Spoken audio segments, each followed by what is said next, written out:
भारत मुस्लिम देश के साथ खड़ा है और इस बार इजराइल को बहुत ज़्यादा सुनाया है। इनफैक्ट कतर ने ट्रंप की भी निंदा की है और पूरी दुनिया इस वक्त उबाल पे है। क्यों? क्योंकि कतर पर हमला हो गया है और हमला करने वाला इजराइल है। नेतन्याहू के खिलाफ क्या पूरा का पूरा अरब एक हो गया है? रिमझिम के 5 पॉइंट्स में आज आपको यही जानना है। सबसे पहला पॉइंट हमारा यही है कि मुस्लिम देश कतर के साथ भारत क्यों खड़ा है, हमारे रिश्ते कैसे हैं और कैसे हमने इजराइल को सुनाया है कि उसने जो हमला किया है कतर पर, हमास लीडर्स के ऊपर।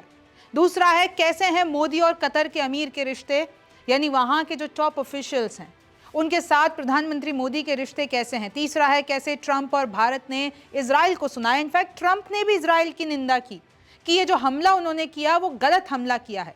चौथा है दोस्त कतर के लिए कैसे धोखेबाज निकले ट्रंप ने अपने दोस्त कतर को धोखा दिया है, कैसे दिया है वो भी बताऊंगी। और पांचवा है कैसे नेतन्याहू के खिलाफ पूरी की पूरी ये जो अरब दुनिया है वो एक हो गई है। नमस्ते, मेरा नाम रिमझिम जेठानी है और आप रिमझिम के 5 पॉइंट्स देख रहे हैं। सबसे पहले मैं आपको बता देना चाहती हूं कि प्रधानमंत्री मोदी ने इजराइल की निंदा की है। मुस्लिम मुल्क कतर के साथ भारत खड़ा नजर आया है। अब क्या हुआ है ये बता देती हूँ। PM Modi speaks to Qatar emir and India slams Israel in rare development for Doha hit.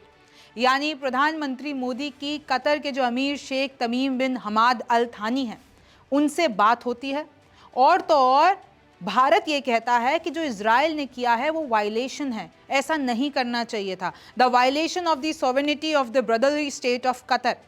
और भारत ने ये अपील की है कि अब इसको और ज़्यादा एस्केलेट नहीं किया जाए। ये कतर और इजराइल के बीच में कोई भी जो इवेंट है वो जंग का रूप ना ले ले।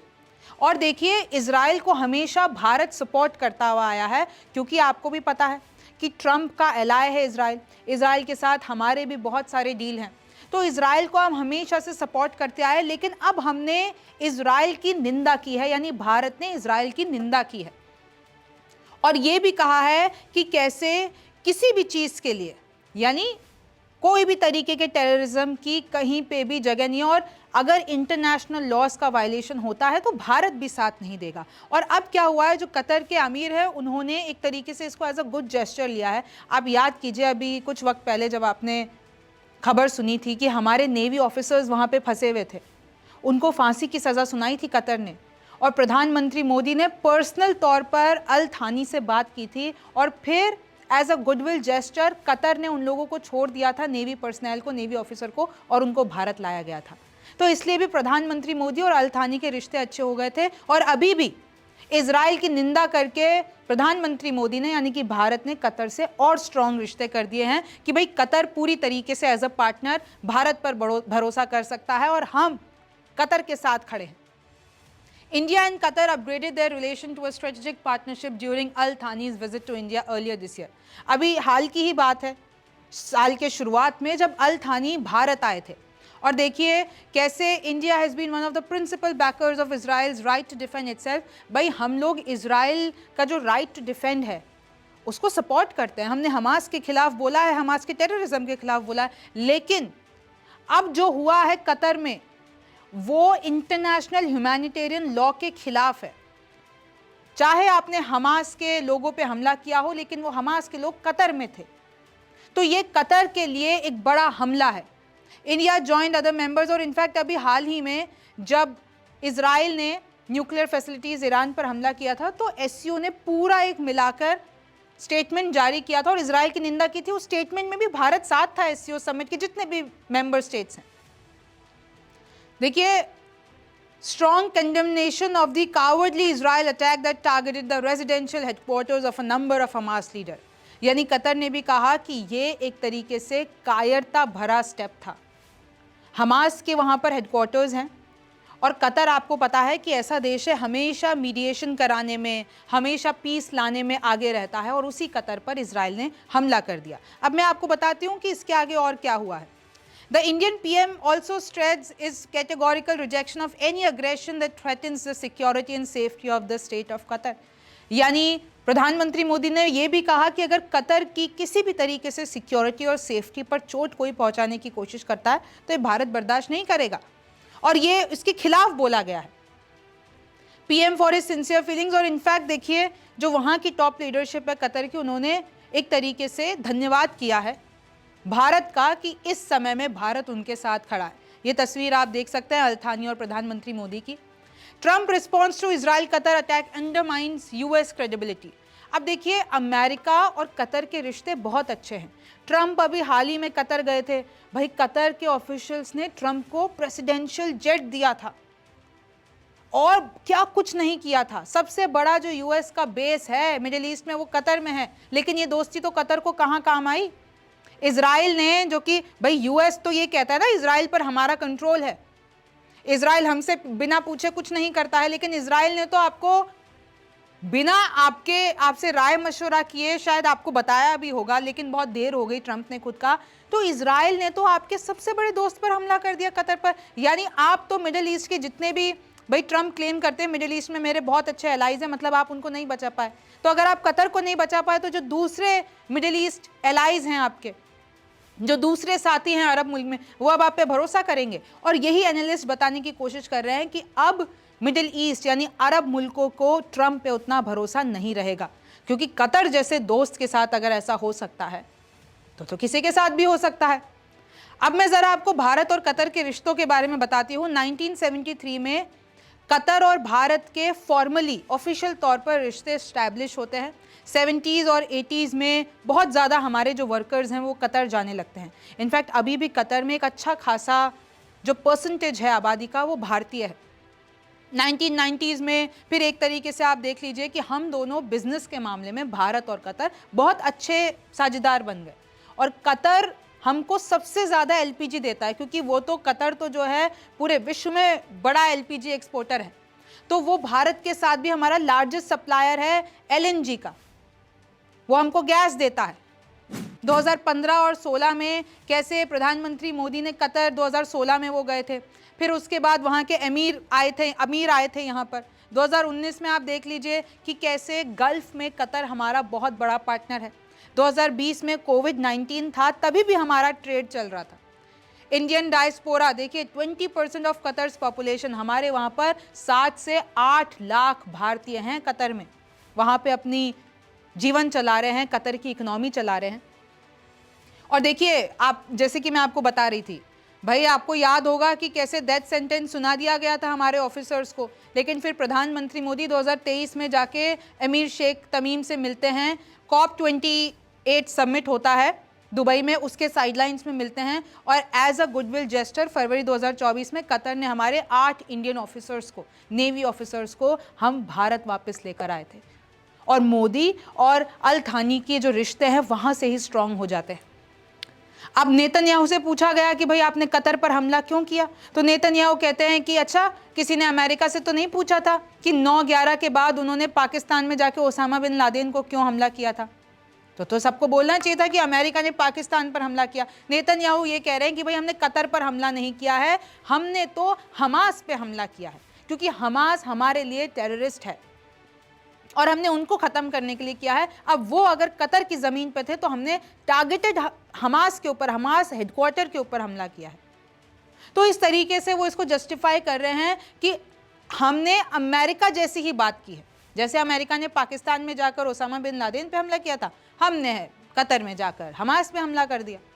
An exclusive CNN interview, Qatari Prime Minister says Netanyahu killed any hope for Israeli hostages. यानी आप ये सोचिए कि कतर तो उनमें से भी एक है जो इजराइल और गाज़ा यानी हमास के बीच में हॉस्टेज डील करवा रहा था। मीडिएटर होता है कतर हमेशा, लेकिन अब कतर ये कह रहा है कि भाई नेतन्याहू ने सारी उम्मीदें ख़त्म कर दी है, अब आप भूल जाइए। इजराइल के जो हॉस्टेजेस हमास की कैद में हैं अब वो शायद वापस नहीं आ पाएंगे, क्योंकि नेतन्याहू ने सारे रास्ते बंद कर दिए हैं। अब ये हॉस्टेजेस स्वैप डील नहीं हो पाएगी। पहले जितने हॉस्टेजेस आ गए वो आ गए, लेकिन अब नहीं आ पाएंगे। ये देखिए यहाँ पर पूरा हमला होता है, ये है हेडक्वार्टर हमास का, यहाँ पर उनके लीडर्स मारे जाते हैं और देखिए आपको तोड़फोड़ दिख रही होगी, और ये कतर पे हुआ है। A presidential jet and a massive US airbase didn't shield Qatar from Israel's attack. America's Arab allies are taking note. ये मैं आपको वही कह रही थी जो बात CNN लिख रहे हैं कि भाई जब प्रेसिडेंशियल जेट देने के बाद, इतना बड़ा एरिया देने के बाद अमेरिका को अपनी ज़मीन पर, तभी भी कतर पर हमला हो जाता है तो दूसरे अरब एलाइज तो अमेरिका के डरेंगे कि नहीं डरेंगे? ऑब्वियसली उनको अब अमेरिका पे भरोसा नहीं हो गई। देखिए ट्रंप अभी हाल ही में विजिट किया इन्होंने, आपने एक वो वीडियो देखी होगी कि वो जब वहां पर गए थे तो कुछ महिलाएं अपने बालों के साथ एक कोई आर्ट एक डांस फॉर्म कर रही थी, वो बहुत वायरल थी, वो वहीं की थी। तो इतने जेस्चर के बाद भी अगर कतर के साथ ऐसा हो जाता है तो ट्रंप पर किसको भरोसा होगा? फिर आप देखिए भाई, सबसे पहले तो ये ट्रंप कहते हैं कि हमें पता था और हमने तो कतर को भी बताया था कि इजराइल हमला करने वाला है हमास के हेडक्वार्टर पर, लेकिन जब तक हम बताते तब तक बहुत डिले हो गया था और बहुत सारी चीजें हुई। फिर कतर ने सीधे तौर पर बोल दिया कि ट्रंप झूठ बोल रहे हैं, हमको कोई इंफॉर्मेशन नहीं थी। अच्छा, ये सब हो गया। इजराइल ने ऑलरेडी अमेरिका को भी फ्रस्ट्रेट कर रखा है, इजराइल ने हमला कर दिया। अब मैं ये कह रही हूं कि जब पूछा जाता है अमेरिका के द्वारा इजराइल से कि भाई ये तुम्हारा टारगेटेड जो भी तुमने किया वो सफल भी रहा कि नहीं, तो नेतन्याहू फोन पे कहते हैं आई डोंट नो। लेकिन फिर हमास ने कुछ घंटों बाद ये क्लेम किया कि हमारे 6 लोअर लेवल रिप्रेजेंटेटिव, हमारे छोटे जो कुछ मेंबर्स थे, 6 मारे जा चुके हैं। उसके साथ जो बड़े लीडर्स थे जिनको निशाना बनाने की कोशिश कर रहा था इजराइल, उनमें से कोई भी डेड नहीं है। हालांकि एक बड़ा नेता है, उसका बेटा इस हमले में मर गया है। और साथ में कतरी सॉइल पर आप देख लीजिए कतर के भी रिप्रेजेंटेटिव यानी कतर के भी पर्सनल मारे गए हैं।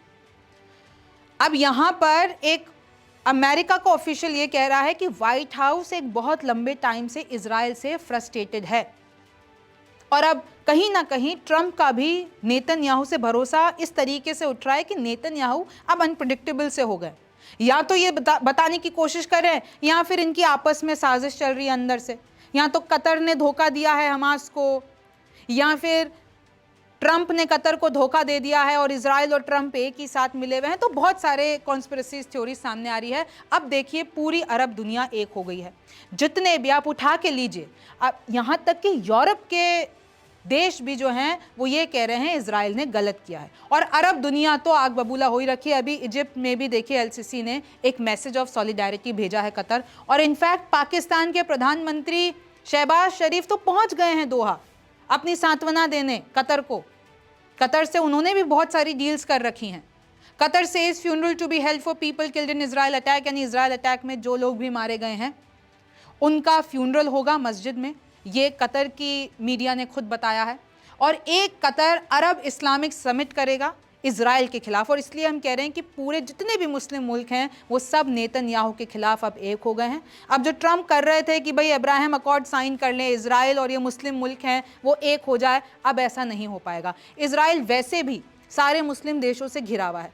पहले गाजा के साथ चल रहा था मामला, सीरिया के साथ चल रहा था, लेबनान के साथ, अब तो ऐसा लग रहा है कि सऊदी अरब, साथ में इजिप्ट, साथ में कतर, अब ये लोग भी इजराइल के पक्ष लेने से बचेंगे। भाई ईरान तो वैसे ही, इजराइल और ईरान वैसे भी आपस में दुश्मन है। तो कहीं ना कहीं आप देखिए एक तरफ इजराइल है यहूदी और दूसरी तरफ सारे मुस्लिम हैं। Israel has attacked 6 countries in the past 72 hours. और मैं आपको बता देती हूँ अभी तो ये जहां पर हमला किया है, देखिए the strike kill 6 people including the son of senior Hamas leader Khalil al Hayya, जो कि अल हया ऑफिस का डायरेक्टर था। और तो और 3 बॉडीगार्ड भी मारे गए हैं और एक कतर का सिक्योरिटी ऑफिसर भी मारा गया है इस हमले में। और ये देखिए एक नक्शा अल जजीरा के द्वारा शेयर किया गया है, और अगर आप नक्शे में देखेंगे कि इसी साल की बात करते हैं तो इजराइल ने कहां कहां हमला कर दिया है, सीरिया में, लेबनान में, गाजा में, यमन में, कतर में, टुनीशिया में, और उनकी तस्वीरें आप देख लीजिए हमलों की। तो इस तरीके से अब इजराइल के खिलाफ ये जो विरोध है वो बढ़ता जा रहा है। आप देख सकते हैं कि कैसे जो अभी हमला हुआ है दोहा में, तो ये लोकेशन ऑफ द अटैक ये है, और जो यूएस का सबसे बड़ा बेस है मिडिल ईस्ट में वो यहाँ पर है, ज़्यादा डिस्टेंस नहीं है। और ये देखिए तस्वीरें कि कैसे इजराइल ने हमास लीडरशिप को कतर की ज़मीन पर टारगेट किया। तो इसी तरीके से अब इजराइल की निंदा हो रही है। अब आगे ये जो समिट होता है ये सिर्फ बयानबाजी रह जाती है कि इजराइल के खिलाफ ये लोग कोई एक्शन लेते हैं। क्या ट्रंप फिर इजराइल को शील्ड करने आ जाएंगे, या ट्रंप इस बार हाथ जोड़ लेंगे नेतन्याहू से कि बहुत बचा लिया आपको, अब नहीं हो पाएगा? क्या अपने अरब दोस्तों की वो बलि चढ़ाकर इजराइल से दोस्ती निभाएंगे, या इजराइल को छोड़कर अपने अरब मुल्कों के जितने भी एलाइज हैं उनका भरोसा जीतेंगे? अब ये देखना होगा। आप रिमझिम के 5 पॉइंट्स देख रहे थे। मेरा नाम रिमझिम जेठानी है। आपसे फिर मुलाकात होगी।